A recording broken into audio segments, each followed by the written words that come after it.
It might trigger you, but this is the process of releasing.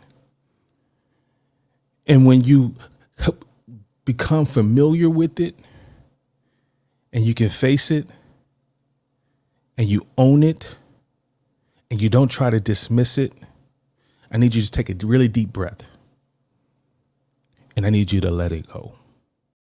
Oh, shit. Here we go again.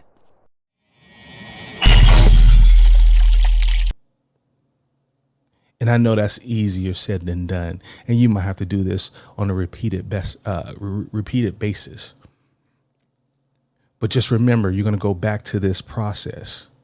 You're going to allow it to come up. You're going to sit with it and you're going to let it go. And when you start to identify those things that you've once suppressed, they're going to come up. Some of those things you probably even forgot that you even were tripping about, right? That's okay. That is the whole process. Think about what's happening in your subconscious, because your subconscious doesn't forget anything. So it's just sitting there. And so it's operating in the background. It's just like a computer sometimes. It's all of the programs, when you have a whole bunch of programs open, sometimes those programs slow down the operating system because it's running in the background. It's the same thing that's happening in your mind. A lot of times you have a lot of open programs and you may not be consciously aware of the open programs, but they're programs that are open.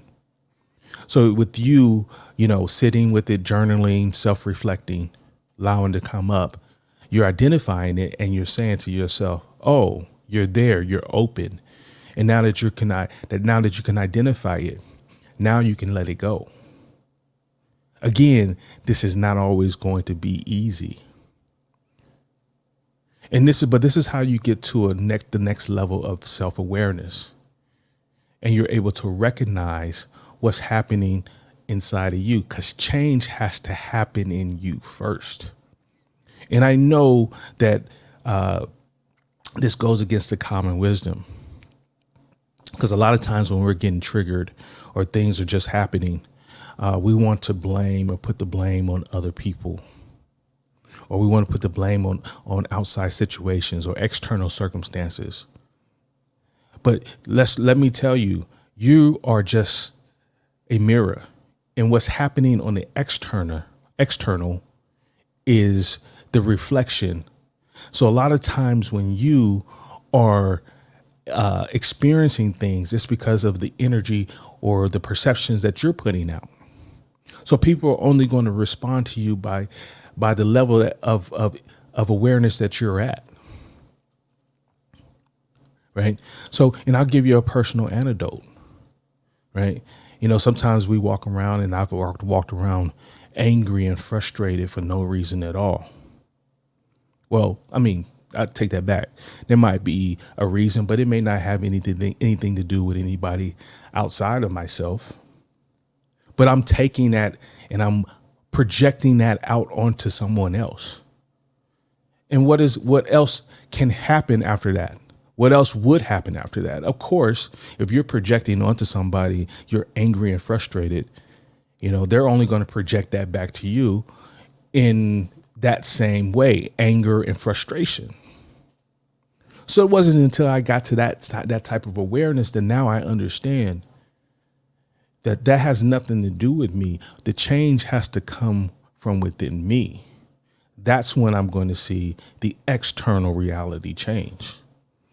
And this is how you bend reality.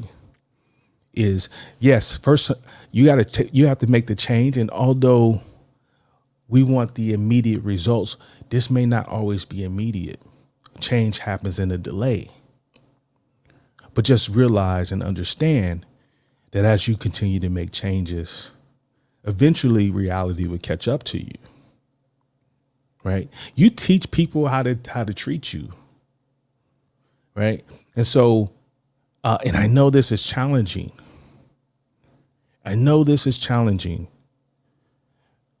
But you are teaching people how to treat you.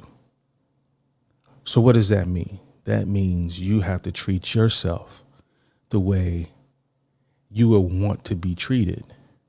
What is it? What does that mean? That means you have to treat yourself like the king or the queen that you see yourself as. And this is where you have to challenge your limiting beliefs, because if you can honestly sit here and say to yourself that you cannot see yourself as being a king or a queen, then you have a problem.